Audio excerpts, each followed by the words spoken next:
Morning বন্ধুরা, কেমন আছো তোমরা সবাই? আশা করছি সবাই ভীষণ ভালো রয়েছো। তো আমার চ্যানেলের নতুন ব্লগে তোমাদের সবাইকে অনেক স্বাগত জানাচ্ছি। তোমাদেরকে সঙ্গে নিয়ে নতুন আরও একটা ব্লগ শুরু করছি।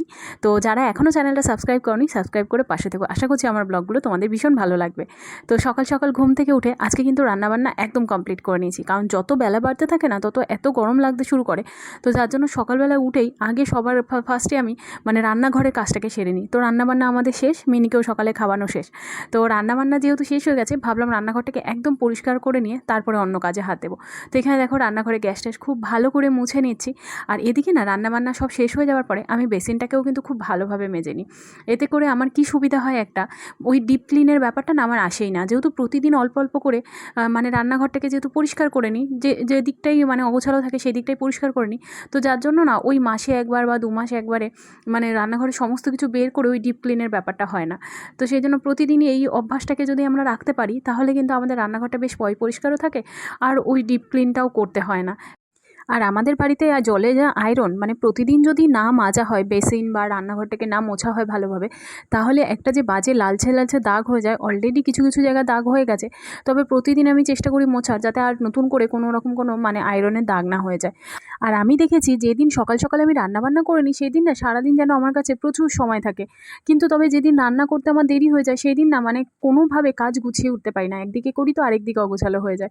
তো সেই জন্য এখন করে চেষ্টা করি, একে গরম বেশিক্ষণ বিছানায় থাকা যায় না, তো সকাল সকাল উঠেও পড়ি, তো ভাবি যে সকালবেলা উঠেই আগে রান্নাটা বসিয়ে দিই, তাহলে রান্নাটা হয়ে যাবার পরে না হাতে অনেকটা সময় থাকে, বেশ নিজেরও অন্য কিছু কাজগুলো গুছিয়ে নেওয়া যায় সুন্দর করে।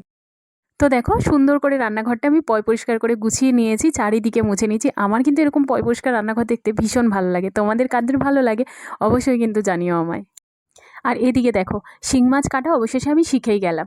তো মিনি শিং মাছটা কেটে নিচ্ছি এখন। মিনি রান্নাটা এখনও করিনি, মিনি রান্নাটা একটু বেলা করে করি, যাতে ও গরম গরম একটু খেতে পারে, কারণ ও না আবার খাবার ঠান্ডা হয়ে গেলে, একে তো খাওয়া নিয়ে যা ঝামেলা সে আর বলে লাভ নেই, আর তার উপর যদি খাবার ঠান্ডা থাকে সে তো ম্যাডাম আরোই খেতে চায় না। তো এখানে শিং মাছটা আমি কেটে নিচ্ছি। সত্যি বলতে জীবনের অর্ধেক বয়সটা মায়ের জন্য শিখে গেলাম, কিভাবে ঘর গুছিয়ে রাখতে হয়, কিভাবে সংসার গুছিয়ে রাখতে হয়, কিভাবে নিজের সংসারকে পরিপাটি রাখতে হয়, কিভাবে সংসারে একটু সঞ্চয় করতে হয়।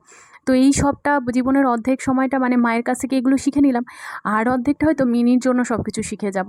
এই যে মিনির জন্য এখন কত কি আমি নতুন করে শিখছি।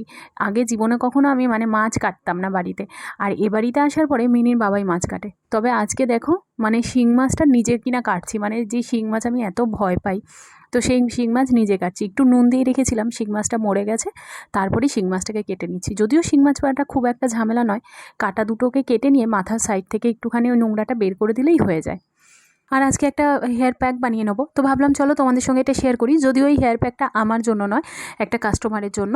উনি পার্লারে আসেন, উনি এই হেয়ার প্যাকটা ইউজ করেন। ওনার না চুলে প্রচণ্ড পরিমাণে ফেটে গেছিলো, চুলে দুটো করে মুখ বেরিয়ে গেছিলো, চুলটা রাফ হয়ে গেছিলো, কারণ এত কালার করার জন্য চুলটা প্রচণ্ড রাফ হয়ে গেছিলো, আর প্রচণ্ড উনি বাইরে ঘোরেন, তো যার জন্য চুলটা একদম নষ্ট হয়ে গেছিলো। তো তখন ওনাকে আমি এই প্যাকটা সাজেস্ট করেছিলাম, যে এই প্যাকটা ইউজ করার জন্য।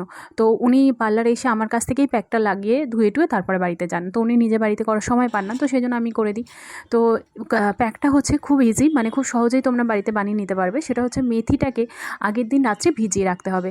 মেথিটাকে মিক্সিতে নিয়ে নেবে, আর একটা অ্যালোভেরার গাছ থেকে অ্যালোভেরার ডাল কেটে নিতে হবে, নিয়ে সেই অ্যালোভেরার জেলটাকে বের করে নিতে হবে। আমি সবসময় বলবো যে সবসময় পিওর জিনিসটাকে নেওয়ার জন্য। অ্যালোভেরার জেল যদি বাইরে থেকে কেনো, সেটার মধ্যেও কিন্তু কেমিক্যাল মেশানো থাকে। তবে তোমরা যদি গাছের অ্যালোভেরা ইউজ করো, সেটা কিন্তু একদম পিওর থাকে, ওর মধ্যে কোনো কেমিক্যাল থাকে না, তো সেটাকে ইউজ করাই ভালো। তো সেই জন্য এখানে আমি দেখো আমাদের গাছ থেকে একটা অ্যালোভেরার ডাল কেটে নিয়ে আসলাম। ডালটাকে এখন আমি দুদিক থেকে কাঁটাটাকে আগে ছাড়িয়ে নেব, কেটে ফেলবো, ফেলে মাঝখানের ছালটাকে তুলে আমি যে ভেতরে জেলটা আছে সেই জেলটাকে মিক্সির মধ্যে দিয়ে দেবো। তো এই মেথি আর এই অ্যালোভেরা জেলটা একসঙ্গে খুব ভালোভাবে পেস্ট করে নিতে হবে। তো একটা সুন্দর পেস্ট হয়ে গেলে তারপরে এর মধ্যে লেবু দেবো। যদি লেবু কেউ না দিতে চাও, তাহলে লেবু কিন্তু ড্যান্ড্রফের খুব ভালো কাজ করে। তো লেবু যদি না দিতে চাও, তাহলে কিন্তু টক দই দিতে পারো, তবে যে কোনো একটা, না হয় লেবু না হয় টক দই। তো দিয়ে তার মধ্যে একটা ডিম দিয়ে, আর কারো যদি ডিমে যদি স্মেল লাগে, তাহলে সে ডিমটাকে স্কিপ করতে পারো। ডিম দিয়ে খুব ভালোভাবে এই প্যাকটাকে বানিয়ে নিয়ে তোমরা যদি হেয়ারে লাগাও, তাহলে কিন্তু হেয়ারটা খুব ভালো থাকে, স্মুথ থাকে, শাইনিং করে। আর হেয়ারের যে ড্যান্ড্রাফ থাকে সেটাও চলে যায়। আর সবথেকে বড় কথা হচ্ছে যে চুলটা যে রাফ হয়ে যায় সেটা খুব ভালো মানে স্মুথ হয়ে যায় চুলটা। আর তার সাথে হচ্ছে যে চুলের যে দুটো মুখ বেরিয়ে যায় মানে ফেটে যায় চুলটা, সেটাও কিন্তু বন্ধ হয়ে যায়। সেই ফাটাটাও কিন্তু আর থাকে না আস্তে, আস্তে। তবে ফাটার কিন্তু উপায় কিন্তু এটা নয়, চুল ফেটে গেলে সেটাকে কেটে ফেলতে হয়। তো এখানে দেখো প্যাকটা বানিয়ে নিয়েছি। আর যে মেথির জলটা ছিল সেটা আমি ফেলিনি। যেহেতু প্যাকটা একটু মানে শুকনো, শুকনো হয় পেস্ট করার পরে, তো সেই মেথির যে জলটা ছিল সেটাকে আমি প্যাকের মধ্যে দিয়ে দিচ্ছি। প্যাকটা বানিয়ে রাখলাম, উনি আসবেন দুপুরে মানে লাঞ্চের পরে। তবে আমার হাতে সময় রয়েছে বলে আমি আগে থেকে বানিয়ে রাখলাম। ডিমটা এখন দিলাম না, ডিমটা পরে দেবো। তো এখানে মাকে আজকে বললাম চলো তোমাকে আজকে শ্যাম্পুটা করে দিই, কারণ মা দুদিন ধরে বলছে যে আমাকে শ্যাম্পুটা করে দিবি, কবে তোর হাত ফাঁকা থাকে। তো আজকে ওই বললাম সকালে রান্না যেহেতু করে ফেলেছি তাই আমার কাছে এখন অফুরন্ত প্রচুর সময়। তো ভাবলাম যে মাকে একটু শ্যাম্পুটা করে দিই। তো আজকে আমারও শ্যাম্পু করব, কারণ গরমে না বেশি দিন আর নিজেও মানে মাথায় শ্যাম্পু না করে থাকা যাচ্ছে না, এত বাজে গন্ধ বেরোচ্ছে মাথা থেকে ঘামের। আর সারাদিন যেহেতু খোপা করে রাখি, তো সেই জন্য মাকে বললাম যে চলো তোমাকেও শ্যাম্পুটা করে দিই। তো মাম্মাম এসছে, মাম্মামকে বললাম মিনিকে নিয়ে একটুখানি পার্লারের দিকে ঘুরে আসতে। তো সুপিয়া রয়েছে পার্লারে, ওরা গেল একটুখানি পার্লারের দিকে। তো আমি ভাবলাম চলো এই ফাঁকে তাহলে মাকে শ্যাম্পুটা করে দিই, কারণ মিনি থাকলে না মাকে একদম শ্যাম্পু করতে দেয় না। কারণ মিনি জল এত ভালোবাসে, ও জল দেখলেই না মানে ওই জলের গামলা বালতি এগুলো ধরে টানাটানি শুরু করে দেয়। আগে এরকম অনেকবার হয়েছে, মাকে শ্যাম্পু করাতে গেছি, এত বিরক্ত করছিল যে শ্যাম্পু করাতে পারিনি। তো সেই জন্য মাম্মামকে বললাম মিনিকে নিয়ে একটুখানি যেতে পার্লারের দিকে, একটুখানি ঘুরে আসতে। পার্লারে কাস্টমার নেই, বললাম যা পার্লারে গিয়ে একটুখানি ঘুরে এসো, আমরা একটুখানি মাকে একটু শ্যাম্পুটা করে দিই। তো সেই জন্য মাকে এখন আমি বললাম যে চলো তোমাকে শ্যাম্পুটা সকাল সকাল করে দিই। আর চুলটা শুকাতেও লাগে। এবার শীতকালে তো মাকে ড্রায়ার দিয়ে দিই মাথায়, তবে গরমকালে তো ড্রায়ারটা দেওয়া যাবে না, ওই খুলে রেখেই শুকাতে হবে। তো সেই জন্য শ্যাম্পুটা এখন করতে বসেছি। মা নিজে শ্যাম্পু করে নিতে পারে, তবে মা শ্যাম্পু করলে না মাথাটা না বেশি দিন মানে পরিষ্কার থাকে না, নোংরা হয়ে যায়, কারণ মা খুব ভালোভাবে শ্যাম্পুটা করতে পারে না। আর একা একা বসে তো আরোই করতে পারে না। আর এখন করে না একদম বসতে পারে না, পিঠে একটু বেশিক্ষণ বসে থাকলে পিঠে ব্যথা করে। তো সেই জন্য এই যে দেখো একটু শ্যাম্পু করাতে বসেছি, আমাকে এখনই বলতে শুরু করে দিয়েছে যে আমি বেশিক্ষণ বসতে পারছি না, তাড়াতাড়ি কর তাড়াতাড়ি কর। তো এই জন্য তাড়াহুড়ো করে একটুখানি করে দিচ্ছি মাকে শ্যাম্পুটা। তবে যখনই করি মাকে একটু ভালো করে দিই। মা নিজেই বলে যে তুই শ্যাম্পু করে দিলে বেশ অনেক দিন আমার মাথাটা পরিষ্কার থাকে। তবুও নোংরা তো হয়ই, ঘরে থাকে ধুলো টুলো ওড়ে, তো ফ্যান চলে তো নোংরা তো হয়, তবুও আমি করে দিলে নাকি বেশ অনেক দিন পরিষ্কার থাকে। তো সেই জন্য এখানে আমি শ্যাম্পুটা করে দিচ্ছি মায়ের। সকালবেলা ঘুম থেকে ওঠার পর থেকে রাত 11:30-12টা পর্যন্ত সারা দিন সংসারের সমস্ত কাজ একা হাতে করা, রান্না বান্না, আমার 1 বছর 2 মাসের ছোট্ট একটা মেয়ে তাকে সামলানো, আমার নিজের একটা পার্লার সেটা সামলানো। তো এই একা হাতে সব কিছু সামলিয়ে আমি কিন্তু মায়ের জন্য সবটা করি। মানে মায়ের যে মাথায় শুধু শ্যাম্পু করে দেওয়া তা নয়, মায়ের সারাদিনের যা কাজ আছে সবই কিন্তু নিজে একা হাতে করি। তো তার জন্য কখনো মানে একটুও মনে প্রশ্ন আসেনি যে আমি কেন একা সব কিছু করবো, কারণ আজকে আমি অসুস্থ হলে আমাকে দেখার কেউ নেই। মানে মিনির বাবা যদি অফিস থেকে ছুটি নেয় তবেই হয়তো আমার একটু স্বস্তি, আর না হলে কিন্তু আমাকে অসুস্থ অবস্থাতেও সব কিছু করতে হয়। তবু আমি জানি না যে আমি কতটা এই সব কিছু করে কতটা ভালো বউ হতে পেরেছি এত বছরে। তবে এইটুকু গ্যারান্টি আমি দিতে পারি যে খুব ভালো বউ হতে না পারলেও আমি কখনো মানে আমার জন্য আমার শাশুড়ি মাকে বৃদ্ধাশ্রমে যেতে হবে না, বা আমার জন্য এটা কখনো মনে হবে না যে এই বউমা আমার বাড়িতে না এসে অন্য কেউ আসলে হয়তো আরও বেশি মা ভালো থাকতো। তো যাই হোক, কতটা ভালো হতে পেরেছি জানি না, তবে যতদিন পারবো হাসি মুখে সবটা করবো, কারণ এই মানুষটাকে আমি না করে দিলে করার আর কেউ নেই। তো যাই হোক, মা শ্যাম্পুটা করে দেওয়ার পরে মাকে একটু জল দিয়ে দিচ্ছি, মা এখন একটু স্নান করে নেবে। তো এই যে দেখো মাকে সকালে খেতে দিয়ে দিচ্ছি, মা এখন চুলটা একটু শুকিয়ে নিচ্ছে খুলে রেখে, আর একটুখানি টিফিনটা খেয়ে নিচ্ছে। আর আমি এদিকে মায়ের ঘরে একটু পর্দা লাগিয়ে দিচ্ছি আজকে, কারণ মায়ের ঘরে যে জানলাটা সোজাসুজি দেখতে পাচ্ছ, ওই জানলাটা দিয়ে না প্রচণ্ড রোদের তাপ আসে, তো ঘরটা একদম গরম হয়ে যায়। আর মিনি যেহেতু সারাদিন মায়ের সঙ্গে থাকে, মায়ের তো গরম লাগেই, তো মিনিরও প্রচণ্ড গরম লাগে। কারণ মিনিকে তো মানে আমি নিজের ঘরে রাখতে পারি না, আমি তো সারাদিন মানে এই রান্নাঘর ঘরের কাজ এইসব নিয়ে ব্যস্ত। আর মিনি এখন এত দুষ্টু হয়েছে, ওকে না ধরে রাখলে না ও চারিদিকে দৌড়াদৌড়ি করে। তো ওই জন্য সারাদিনই মার কাছে ও থাকে। তো সেই জন্য ঘরটা যাতে একটু কম তাপ লাগে বা গরম হয়, তো সেই জন্য না পর্দা একটু টাঙিয়ে দিলাম। এই যে দেখো মাম্মাম মিনি চলে এসছে দুজনে। আর এই যে মিনিটা এখন করে এত দুষ্টু হয়েছে, মানে ওর যে এত হাত চলে এখন। ওর দিদি ওর থেকে 10 বছরের বড়, ওর দাদা ওর থেকে 14-15 বছরের বড়, তবে ও দাদা দিদি কাউকেই মানে না, দুজনকে এত পিটাতে থাকে। আমি ভাবি যে কিছুদিন বাদে দেখবো যখন আরেকটু বড় হবে দুজনকে মনে হয় মেরে মাথা ব্যথা ফাটিয়ে কোনদিন দেখবো রেখে দিয়েছে দাদাকে আর দিদিকে। আমার ঘরে বিছানার চাদরটা সকালবেলায় তুলে দিয়েছিলাম, কারণ গরমের মধ্যে না বেশি দিন না মানে চাদরও পেতে রাখা যাচ্ছে না, কারণ একটা ঘামের বাজে গন্ধ হয়। তো সেই জন্য বেশি দিন পেতে না রাখাও ভালো।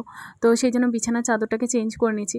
আর আমার বিছানার চাদর কিন্তু ভীষণ সুন্দর টান টান থাকে একদম, মানে রাতে ঘুমানোর পরও সকালে উঠে দেখবো চারিদিকে কিন্তু টান টান থাকে, একদম গুটিয়ে যায় না। তার কারণটা হচ্ছে আমি যখন বিছানার চাদর পাতি তখন 4টে কোণায় না সুন্দর করে গিঁট দিয়ে দিই, তাতে না চাদর একদম এদিক থেকে ওদিক সরে আসে না। তো তোমাদের যাদের মনে হয় যে বিছানার চাদর এদিক থেকে ওদিক সরে যায়, কেউ উঠলে বা রাতে ঘুম থেকে উঠে দেখো যে সকালে উঠে চাদর পুরো একদিকে সাইড হয়ে গেছে, তো তোমরা না এরকম চারিদিকে একটু যদি 4টে গিঁট দিয়ে দাও, দিয়ে যদি মানে জাজিমের তলায় যদি দিয়ে দাও, তাতে কিন্তু বেশ সুন্দর কিন্তু চাদরটা একদম টানটানও থাকে আর একদম সরে যায় না চাদরটা। আমার তো ভীষণ সুবিধা হয় এইভাবে। তো তোমাদের যাদের চাদর এরকম মানে একটু সরে যায়, তারাই কিন্তু এই বুদ্ধিটা একটুখানি কাজে লাগাতে পারো। তো এখানে আমি বিছানার চাদরটা একটু চেঞ্জ করে নিচ্ছি, তারপরে নিজে একটু স্নানটা সেরে নেবো, কারণ ঘরের কাজ মোটামুটি আমার হয়ে গেছে সব।